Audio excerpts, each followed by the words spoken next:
Welcome to Agri-Pulse Newsmakers, where we aim to take you to the heart of ag policy. I'm your host, Lydia Johnson. This week, we'll speak with Ohio Congresswoman Shontel Brown about the future of the Farm Bill, year-round E15, and how the war in Iran will impact agriculture. But first, here are this week's headlines. Top Republican Ag and Appropriations Committee leaders recognize the need for additional farm aid, but questions remain about how much and through what vehicle. House Ag Committee Chair Glenn Thompson floated the highest figure yet, $20 billion to help farmers manage surging production costs, with $10 billion for row crop producers and $10 billion for specialty crop growers. The rescue funds would add to $12 billion from the Farmer Bridge Assistance Program unveiled in December to help farmers stay afloat until farm safety net programs go into effect in October. Since then, ag groups have sounded alarms that the financial outlook has weakened amid the war with Iran that's driven higher prices for fuel, fertilizer, and transportation.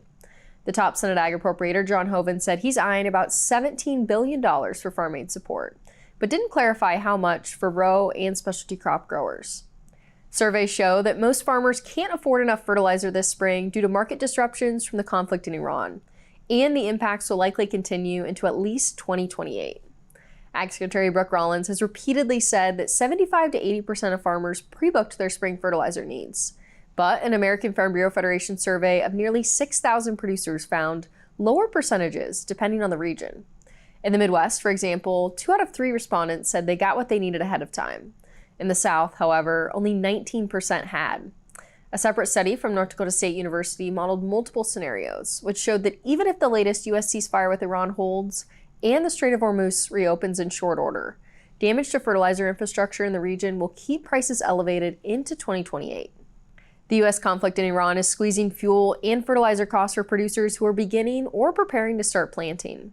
We asked House Ag Committee Vice Ranking Member Shontel Brown what concerns her most about the conflict and the repercussions for agriculture. When I think about this issue, I am concerned about our farmers and getting the fertilizer that they need to plant their crops. We've seen urea has gone up almost 50%. I think it's around 47% in the cost. We know that diesel fuel is also being impacted at $2 more than it was prior to the war per gallon. And so these costs don't only impact the farmers, but they also are going to be transferred and passed down to the consumer. So we're going to see the cost of our food increase. And so I really am very intentional about making sure that these issues that have been historically just focused on the farmers are understood and the ways that they're going to impact the majority of the population. And by doing that, I hope that more people will start to pay attention to these issues so that they get the attention that they deserve. Yeah, and economists, reports are coming out. They're estimating that the impacts of this, specifically on fertilizer, could, go into 2028. Farmers could be feeling these repercussions. But, as a lawmaker, what should be done from a policy perspective to really alleviate this? Well, the fact of the matter is that our farmers have been struggling for far too long already with input costs, with equipment costs. And when we talk about how to address those issues, we have to be a little bit more creative, nimble, flexible. I am grateful for Ranking Member Craig's leadership and the act that she put forward, the Farm and Families Relief Act, that addresses some of these issues and dealing with tariffs, dealing with the policies around this conflict that is happening at the Strait of Hormuz. It has to come to an end. I'm looking forward to voting once more on the War Powers resolution to try to rein in this president and keep the guardrails on. Yeah, and that was kind of the fertilizer side of things, but fuel also is a big component. And, a lot of the Midwest lawmakers are continuing to advocate for year-round E15 Absolutely. To bring down fuel prices, but it's really been a contentious issue. And, I'd like your thoughts on if you think it's kind of become partisan in the way that this, E15 Rural Domestic Energy Council has been developed, and, what will it really take to get that across the finish line? We were so close, right? We were right there on the 1-yard line. And so it has seen bipartisan support. But I think where I would point to is there's a little friction on the other side of the aisle between oil states and corn states, right? And so that's where the issue lies. I think that this is something that if you look at the women, particularly in the Midwest, myself, Congresswoman Angie Craig, Congresswoman Nikki Basinski, the women of the Midwest are the biggest champions of year-round E15, and we will continue to be. But I think it's incumbent on the other side of the aisle to get their act together, because this makes sense for everyone. We'll be back with more Newsmakers right after this. As a cooperative, our customers are our owners. They share our profits and help guide our business.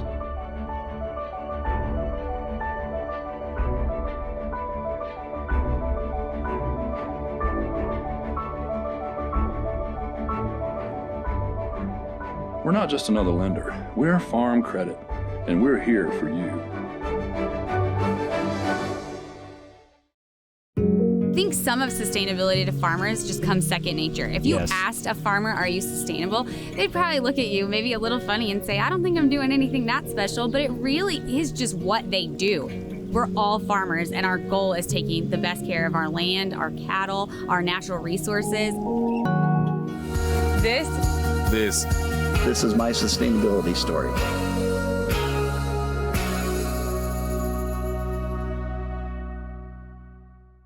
Welcome back. The Farm Bill passed out of the House Ag Committee earlier this year and now could receive a vote on the House floor before the end of April. We asked House Ag Committee Vice Ranking Member Shontel Brown from Ohio what she makes of the bill and the process the committee has gone through to bring it to the floor. I want to start off by saying that I think that Chairman Thompson has been well-intentioned, that he has led with trying to find bipartisan solutions, and we actually had some agreements in the past that were undercut and undermined by the administration. So I think the process became a little bit frustrating for our leadership because of that, where we had agreements, they weren't fulfilled because the Trump said no go. And so unfortunately for GT, that made it very difficult for our leadership to come to the table with confidence that we could come up with bipartisan agreement. However, I will say that there were some motions made by the Republican leadership to try to attempt at saying, look, we'd like to have some bipartisanship, but we didn't meet at the table. It was kind of like, hey, what about this? What about this? Kind of speaking to members individually that I think that they felt they could potentially leverage, that they knew might be in vulnerable positions. And so I did not find that to be the best approach. But in all, the Farm Bill is what it is. For many of us on the Democratic side, I don't think that it was a good starting point when we did not address the SNAP cuts, the SNAP provision to have the states administer the cost of the program. That is going to be disastrous, and Republicans and Democratic governors have both indicated that cannot be sustainable for states, and so that is a huge red flag.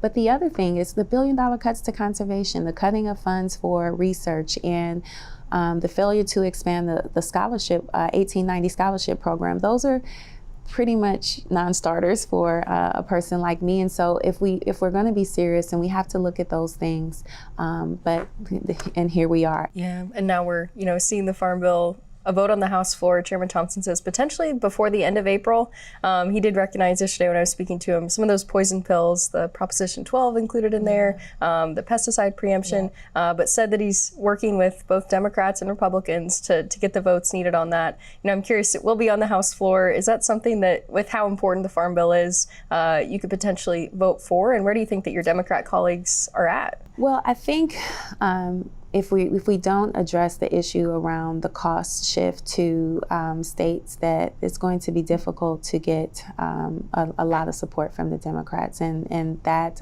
because again, that's going to impact so many folks, and we saw that during the first government shutdown around the holidays in October, November, and so we don't. That would be a starting point, but certainly if we can't even get that on the table, I'm not sure that we'll get a lot of support from my colleagues on the Democrat side.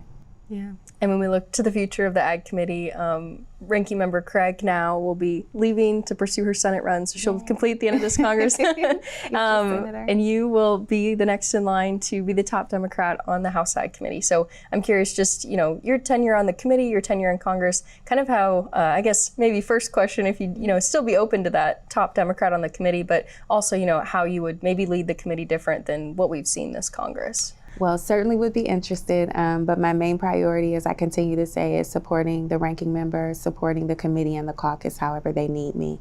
I think under ranking member Craig's leadership, she has been amazing.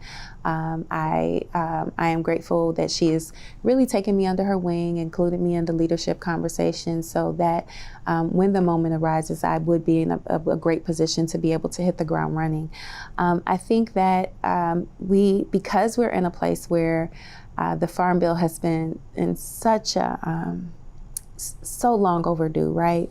That it gives us an opportunity to reimagine some things. I know, and rebuild that Farm Bill coalition, and to bring all 12 titles back to the table, so that we can figure out how to give a little so that everyone wins, and not robbing Peter to pay Paul. I don't think it's fair that we take from one title to pay for another.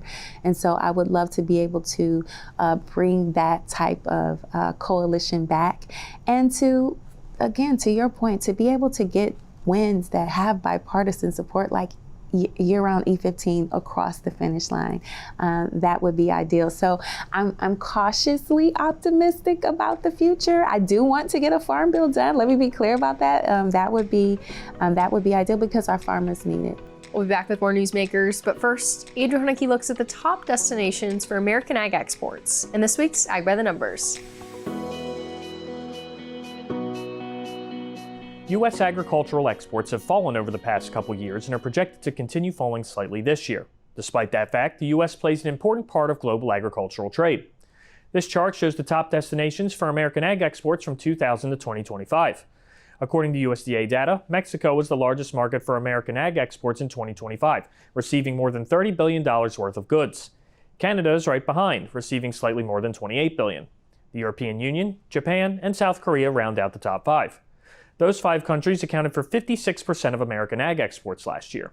This comes as Brazil is expanding its competitiveness with the United States and is setting a record for soybean exports, while trade tensions remain between the U.S. and China. For Agri-Pulse, I'm Andrew Huneke. I've worked at Coca-Cola for 21 years. We're delivering Dr. Pepper from our brand new facility in Dallas, Texas. We're really proud to still make Pepsi products in America. You don't need a college degree to work here, but I put 4 kids through college by working here. This is a great place to work with great people and great American brands. Grocery stores, convenience stores, restaurants, they all depend on us. We deliver great paying jobs. We deliver beverages people love. We deliver for our community. For 35 years, soybean farmers have invested together to build demand for U.S. soy at home and around the world. Through the Soy Checkoff, farmers turn every dollar into stronger markets for U.S. soybeans, driving innovation and partnerships across feed, food, fuel, sustainable production, and beyond, led by farmers and built to last. U.S. Soy, 35 years of delivering value back to the farm and investing in the future of agriculture. Welcome back. As the U.S. conflict in Iran has continued, fuel and fertilizer prices have been upended. We asked Joe Glauber with the International Food Policy Research Institute what he's watching as the conflict progresses. This time around, it's essentially supply side. It's energy and fertilizer that's having big impacts on producers around the world. I mean, the good news is that, for Northern Hemisphere, a lot of the fertilizer has been purchased. I mean, you still see, like the survey the Farm Bureau did the other day and others saying that some farmers here have not yet purchased and they're having problems. But I think generally, when I look at it from a standpoint of global production, I don't think we'll see the much impacts with the spring planted crops. I think where the concern will be, other than switching from corn to soybeans and some of the cropping decisions that will be made because of higher input prices. Where the concern will be, I think, is later in the year when Southern Hemisphere starts planning. Yeah, and lawmakers on Capitol Hill have, begun talking about an aid package to support producers, but that's more of a short-term fix. I mean, when you think larger picture structural changes, I mean, what really needs to be done, maybe specifically on that fertilizer issue to really support the market, support fertilizer that these farmers need? Well, I mean, I think, to a degree, we're shooting ourselves in the foot with some of the countervail and anti-dumping duty, the domestic trade remedies that we have on imports. To me, that's all done using U.S. law, and so the fertilizer industry has come in and said it needs that sort of protection, and Commerce and ITC have agreed with that. But I think that's a concern, from the farmer's standpoint, because obviously prices have been high, and that's been one of the biggest concerns over the last couple of years, has been the high input costs. Yeah, and Joe, you mentioned earlier in our conversation the Southern Hemisphere, but Brazil has really significantly expanded soybean acres in recent years, and we saw China really greatly benefit from that last fall, buying a lot of Brazil's soybeans. But, do you think that those lost acres and market share that the U.S. lost to Brazil in the last year, specifically with soybeans, but in general, do you think those are permanent or more of a single year thing? Yeah, I fear they're permanent. I mean, certainly if you were to look at the experience of 2018-19, Brazil brought in, I think, over the 3 years or so, starting with 2018, they brought in around 13 million acres and over that period of soybeans, and that's a lot, and that's a market share that we haven't seen come back. Yes, it's true that the more Brazil ships to China, we get a little bit of some of the other business in the world. But unfortunately, the global market share, and in particular in China, that's just something that now Brazil owns a much larger piece of than they did prior to 2018. There's no question the U.S. is very competitive in the global soybean market for about 5 months during the year. That's when the Northern Hemisphere is, harvest is on. That's when our prices are lowest. We sell a lot around the world, particularly to China during that period. But when you take our largest market and the world's largest market for soybeans and declare that sort of, because of the trade frictions, all of a sudden have difficulties shipping soybeans to China, that really hurts your market. And yes, we'll recover now and hopefully get back well above the 25 million that was agreed to. I think if we can get back to where we're trading on an equal basis. I mean, remember, we still have a 13% tariff going into China. I mean, all this trade deal aside, China has a 13% tariff against us relative to the 3% that they charge Brazil. So we're at a competitive disadvantage, unfortunately. We'll be back with more Newsmakers right after this. I've worked at Coca-Cola for 21 years. We're delivering Dr. Pepper from our branded facility in Dallas, Texas. We're really proud to still make Pepsi products in America. You don't need a college degree to work here, but I put 4 kids through college by working here. This is a great place to work with great people and great American brands. Grocery stores, convenience stores, restaurants, they all depend on us. We deliver great paying jobs. We deliver beverages people love. We deliver for our community.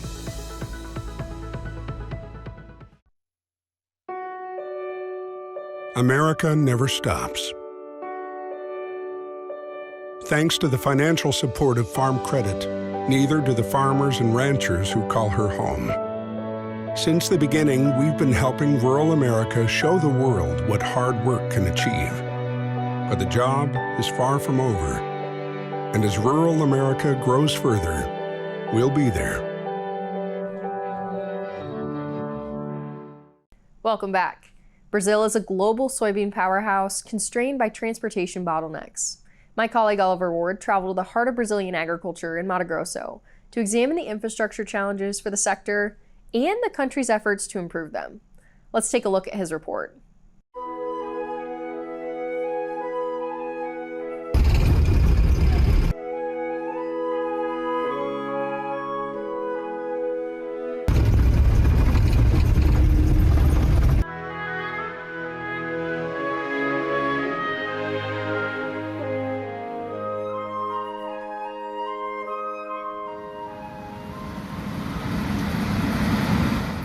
Here I am at a soybean farm in the state of Mato Grosso. I'm Oliver Ward, and here I am on a very windy Botan family farm in early February. Simone Botan planted this soybean field in late September. Now, a little over 4 months later, it's ready to harvest. Botan has enough storage for about half of what she produces, which is more than most in this part of Brazil. But half of the crop will go straight to market, and that means getting it to ships thousands of kilometers away for export to China, the largest buyer. The Botan farm is in the center of Mato Grosso, which means this can happen two ways. The beans can head north to Miritituba, where they're put on barges and transported to a port at Belém, or they can go south to Rondonópolis, where there's a rail terminal that can take them to Santos port. But both involve long truck journeys of hundreds of miles on single-lane highways, which is expensive. The roads in the interior of Brazil are not very good, and the crops grow in a faster pace than the infrastructure can grow. This overloads all the roads and all the ports also, and this is the main reason why freights and logistical costs overall in Brazil are so high. In February, as the soybean harvest got underway, truck drivers in the north of the country faced days-long traffic jams. Also, it's not good for the Brazilian producer, and it takes away some of the competitiveness of Brazilian grains in the export market. Although Brazil's operating costs are well below the US's, its transportation costs are higher. A typical producer in Mato Grosso faces costs around $30 a ton higher than a producer in Minnesota when shipping to China. All of this price differential comes from internal transportation in the form of truck and rail costs. Industry representatives believe if they can make headway on Brazil's infrastructure woes, Brazil will be more competitive globally. Nós temos a grande vantagem do clima tropical permitir fazer 2 safras por ano, né? Então eles sabem que nós, com todas as dificuldades que enfrentamos, principalmente o gargalo logístico, ainda conseguimos ser eficientes. Glauber is optimistic that Brazil is on the cusp of unlocking lower transportation costs. Então, no lugar deles, eu também teria essa preocupação. The country's top court is weighing whether to allow a major rail project to proceed, known as Ferrogrão, or the grain train. The project would connect Sinop in the heart of Mato Grosso to rivers in the north that could move soybeans to the port.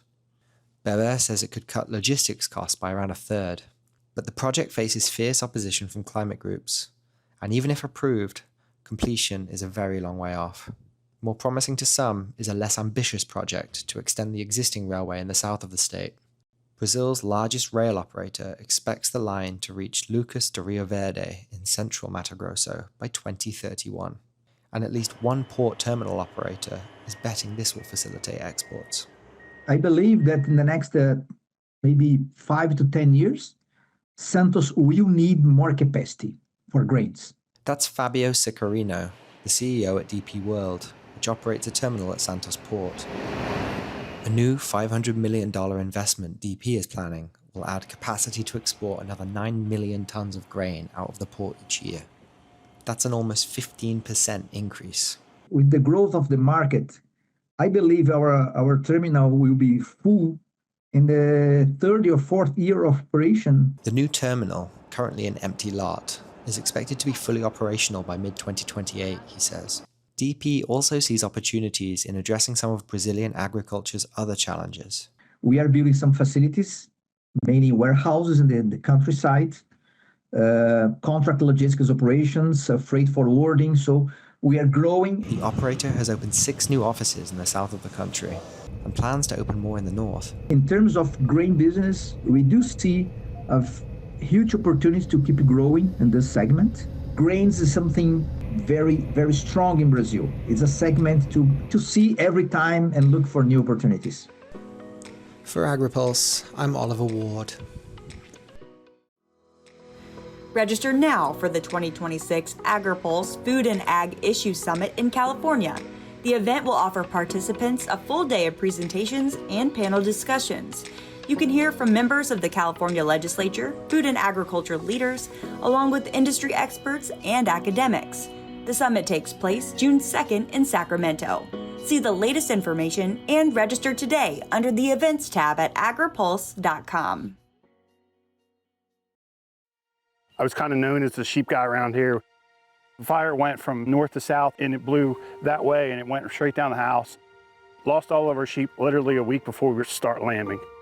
And I was really in a bad place. I happened to notice this farm state of mind piece of paper. And I picked up my cell phone, and I made a phone call, and that was the best phone call in my life. I'm glad that I'm still here, so don't do something permanent over a temporary situation.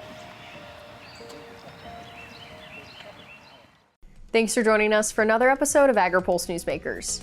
Both the House and Senate will be in session next week. For Agri-Pulse, I'm Lydia Johnson. Thanks for watching. Newsmakers is a production of Agri-Pulse Communications. You can also find our new content on YouTube and wherever you get your podcasts.